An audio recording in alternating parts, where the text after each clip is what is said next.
Explore the unofficial world of DPRK-inspired apparel at NK News Shop. Dive into a captivating collection of North Korea-themed t-shirts, hoodies and more at the NK News Shop.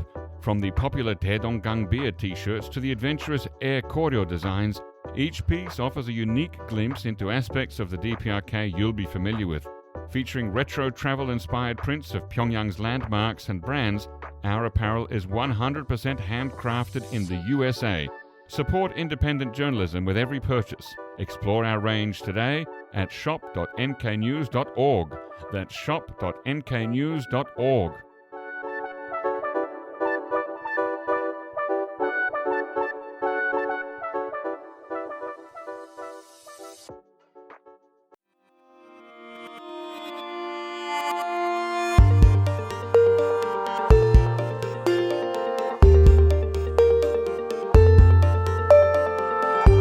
Hello listeners and welcome to the NK News Podcast. I'm your host, Jacco Zwetsloot, and this episode was recorded on Monday, the 24th of March, 2025, and joining me here in the NK News studio today is Anton Sokolin. Anton, welcome back. Hey Jacco, how are you doing? I'm absolutely fine, thank you. What should we talk about today? So there's plenty of events, right? And I think we're going to start with the most recent one and probably the most pressing one is the visit by the Secretary of Russia's Security Council, Sergei Shoigu. He visited North Korea on Friday. It was a very quick one-day trip, basically. The last time he went to North Korea, he had a different job title, didn't he? No, last time actually he visited in September and he was already secretary. Yes, but before, so we will probably discuss this in more detail, right? So Let's just start with the more recent stuff and then we'll go back into Shoigu's background. So basically this visit happened on Friday. He flew in the very early morning and then he had a very full day of like meetings and, so many itinerary points. So he was visiting like different memorials, of course, need to pay tributes to the dead Soviet soldiers, and of course he had meetings as well. And the crucial one, the key one, was obviously with the leader himself, right? Kim Jong Un. With Kim Jong Un, of course. And as usual as it goes, these kind of press releases and reports that we get after these meetings, they are very scant, they are very brief, and they touch on only few things, so they slip out very few details. And this time it was practically the same. It was coming out in portions, bits by bits, and keeping us awake until very late at night. But at the same time, it wasn't that informative. Those bits that were useful, they included basically the conversation that he did share certain. Maybe he updated Kim Jong Un on the situation in Ukraine because he has openly said that they discussed everything that's happening in Ukraine, quote unquote. And of course, the situation probably on the Korean Peninsula, because the visit came shortly after South Korea and the US concluded their Freedom Shield exercises. And also the visit came right after another Russian delegation visited North Korea. The delegation was led by Deputy Foreign Minister Andrei Rudenko. He's very well known, and he has been on the Korean Peninsula multiple times, both in the south and in the north. He's kind of like this point man of the Russian Foreign Ministry, and he was also in charge of overseeing the ratification process of the new Comprehensive Strategic Partnership Agreement at Russian Parliament. Okay, now, as you said, not many details have come out about the meetings yet, and that's partly because Russia and North Korea are still being very coy about the participation of North Korean forces in the war against Ukraine. So what do you think was the main purpose behind Shoigu's visit at this time? So just like you said, the visit came amid these concerns or like suspicions, and pretty much basically it's an established fact by now that North Korean forces are there. But yes, North Korea and Russia are being very coy about it. And of course they are still refraining from publicly admitting it. But yes, probably the performance of North Korean soldiers was probably on the table. Of course, as we are seeing right now, Russia has managed to repel the Ukrainian attack, the incursion actually, into Russia's Kursk region. And as we understand, a certain role was played by the North Korean contingent stationed there as well. It is, since he said the conversation did revolve around Ukraine, this topic seems to be very hard to skip. So definitely that was it. And another, well, that's a speculation, right? And we're in this zone, with this gray zone. It's a lot of uncertainties around North Korea-Russia cooperation. And what we're seeing is that maybe the message that Vladimir Putin, the Russian president, tasked Shoigu with delivering to Kim Jong Un maybe involved an invitation to participate in Russia's celebrations of the 80th anniversary of the Victory Day? Yeah, Victory Day. So the 80th anniversary of the Soviet Union's victory over Nazi Germany. Right, okay, which is always a big parade. It's a big deal, and there is a parade, like you just said. Yeah. So, and we know for a fact right now that the Russian defense minister is another guy. When he visited North Korea in November, he did invite military unit, North Korean military unit, to participate in the parade. Mm-hmm. We don't know whether they agreed, but probably they did. Yeah. And we don't know whether the leader himself is gonna go. And maybe this message was about that, the formal invitation. At the same time, we are seeing that in the Russian, let's say, liberal community, the visit, the Shoigu's visit was already dubbed as, well, they took on some slightly condescending tone, calling Shoigu a pager boy, an SMS boy, because in the era of IT technologies, Zoom and stuff, why do you need to actually fly? It's a long flight. Yeah, to deliver a short message that's please come to Moscow. So probably it's not only about that. There's many other things, but that's what I've been hearing. The visit does underscore certain personal relations, personal relationship that Kim Jong Un and Shoigu actually built over these years. Okay. And now we're getting back to probably Shoigu's background, because when he first came to North Korea, it was July 2023, to actually celebrate North Korea's version of their Victory Day. Right. And since then, basically, they kind of forged this friendship, or at least it's a personal rapport, right? Mm-hmm. Some relationship. And definitely he's someone that Putin trusts, and also Kim Jong Un trusts as well. Even though he's effectively been demoted, hasn't he? Yes, so... He was the defense minister, and now he's the head of the Defense Council, is that? Security Council. Sorry, Security Council, sorry. So when he first visited, he was defense minister, and he was in charge of the war, basically, right? He was leading the war. Right. Then... War didn't go so well. That too, but plus the Russian defense ministry was surrounded by multiple corruption scandals, with his deputies ending up behind bars. So the war didn't go well, the offensive didn't work out, so much embezzlement happened, apparently, and one of the measures was to, of course, like the Kremlin reacted by jailing his aides, personal aides, but because he's such a top shot, it's very hard to get rid of him from the public eye. He's very prominent. So one strategy was to demote him, and they gave him this honorary position as a secretary of the Security Council. Right. This body directly advises to the president on matters of national security. Yes. It's not a legislative body. It's not an executive body. It's a collective. I don't know. It's very hard. It's a stretch. So please take this word. It's a stretch, but you kind of can vaguely compare it to the Politburo sort of stuff. And these people on the council, it's usually ministers and very close aides of Putin. They were also the ones who backed him up on the decision to invade Ukraine in February 2022. Yep. You probably have seen those videos with Naryshkin, the head of Russian intelligence, not knowing what to say and being at a loss a little bit there. So that's that. Okay.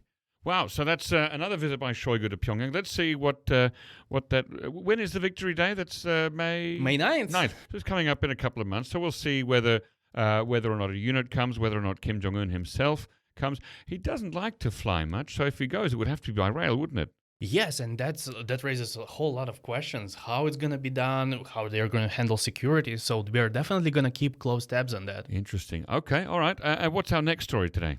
And the next story, also from last week, probably we're going to talk about air defense stuff. So North Korea tested the newest generation air defense missile.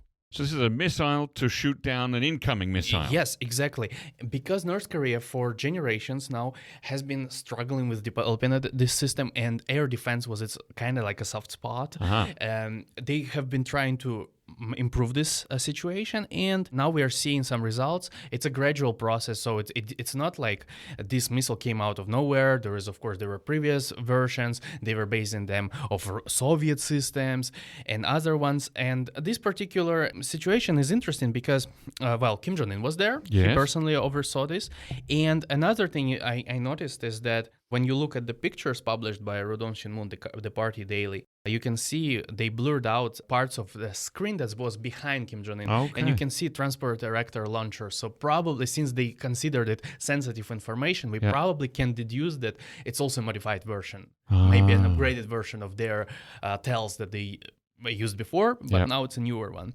Now, when they tested this missile defense system, did they fire a rocket into the sky and then send this thing at it? Is that how you test it? That actually, I don't know how it's done. Seriously, that is probably out of my expertise. But what I can see that it did hit a certain target, and of course because you need to test precision, right? Right. And one more thing, that one is quite interesting. The test happened, right? And we're learning about this test from Rodon Shinmun, basically. South Korea, that usually keeps very close tabs on this situation. Right, normally the Joint Chiefs of Staff, they put out a quick message within minutes, hours, exactly, right? Because they detect it, right? And usually that's part of the game. But this time it never happened. And although belatedly, the JCF, Joint Chief of Staff, they actually did say, no, we detected it. We just didn't inform you, but we detected it. Well. Yeah, I think that was quite amusing. Yeah, who knows what to believe in that case. Gosh. Okay. Any other details on that one before we move on? Probably not, but we have another story to talk about successful hitting of targets. Let's call it like that. The Ukrainian military last week reported on successfully destroying 3 DPRK-made self-propelled guns. They're called Koksan self-propelled guns. Is it kind of like the equivalent of a howitzer? Okay. I heard that there is distinction, there is difference. I'm not sure what exactly that is, but our nomenclature that we use and we stick at NK News is self-propelled gun. Okay, yeah, let's go with that. So we go with that, yeah. What's cool about this gun is that it's long range, so it's capable of delivering payload, projectiles at a distance of like up to 60 kilometers, with depending on the type of the projectile. Yep. And we've seen multiple reports on how these howitzers, self-propelled guns, Koksans, were traveling across Russia to Ukraine. Okay. And so now we know that they definitely reached the front lines. And we've seen reports about them actually being in Donbass. But this particular time, they were hit not in Donbass, but in Kursk. Which is in Russian territory. In Russian territory, according to the Ukrainian military. Okay. Well, the Ukrainian unit that spotted it released footage with HIMARS strike at those 3 Koksan systems.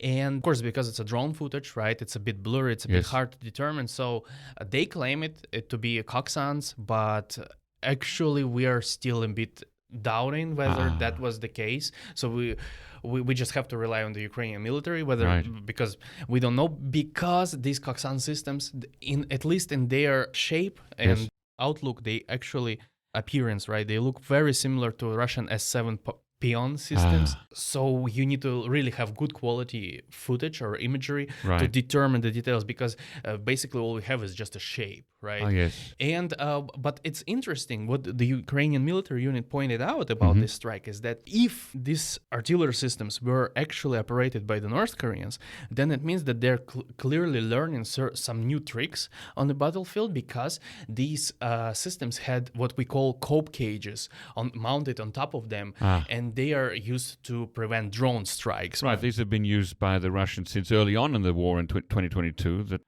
as you said, to ward off a drone attack. Exactly, and they are usually mounted on top of tanks. Basically, it just hits, but if a projectile hits you, it doesn't hit as hard. That's the whole point, right? Yep. And according to the video and according to the military unit, they had those calp cages. So that's a kind of modification. And if it's the case that the North Koreans are using it, or they are observing how these guns are being used in combat, then they're clearly learning these new tricks. And maybe later we will see this sort of, I don't know, do-it-yourself know-how applied in actual North Korea. Apart from that, the Ukrainians, they also spotted that, those three artillery systems, they were very closely positioned very closely to one another, which made them easy targets. Plus mud tracks leading directly to I see. made them so visible. So it was very easy to target them. We're still not sure whether it was peons or real Koksans, but as far as long as Kyiv claims that it was North Korean systems, we have the first kind of confirmation that these systems are not just used in Donbas but also in Kursk. Right. Wow. Gosh, okay, there's a lot going on there. And of course, no sign of a ceasefire just yet, so we'll have plenty more to talk about in the next week, I assume. Right. As far as I know, negotiations are about to start today between the Russian and Ukrainian and American delegations. It's slated for this week. Okay. They had preliminary talks separately with one another, so the Russian delegation met the Americans met the Ukrainians all separately on Sunday, and now we are going to see another round of official talks. We'll see how it pans out. And for us, here at NK News, the interesting question is, will the presence or participation of North Korean troops even be a topic of conversation in these negotiations, right? Right. It probably... They won't disclose anything about it. Probably they will refrain from antagonizing each other and trying to keep this friendly tone, amicable tone, as we've seen in multiple statements by Witkoff, very complimentary statements toward Vladimir Putin. Probably they're not going to be spoiling the talks with bringing up North Korean troops in there. Yeah. All right. Well, let's see what happens. Thank you very much, Anton Sokolin, for coming back on the NK News podcast. See you again soon. Thank you, Jacco. Looking to stay informed about South Korea's fast-evolving political, business and cultural landscape? Join us on Korea Pro, the go-to resource for in-depth analysis expertly curated by top-tier professionals. And now you can pick the membership level that best suits your needs, thanks to our new subscription packages. Starting at just $199 annually, you can access daily analysis and our weekly podcast. Or try our premium membership package, which offers additional perks such as executive briefings, monthly reports and forecasts, networking receptions and event opportunities, as well as much, much more. To find the best fit for you, just head to signup.koreapro.org and become a member today.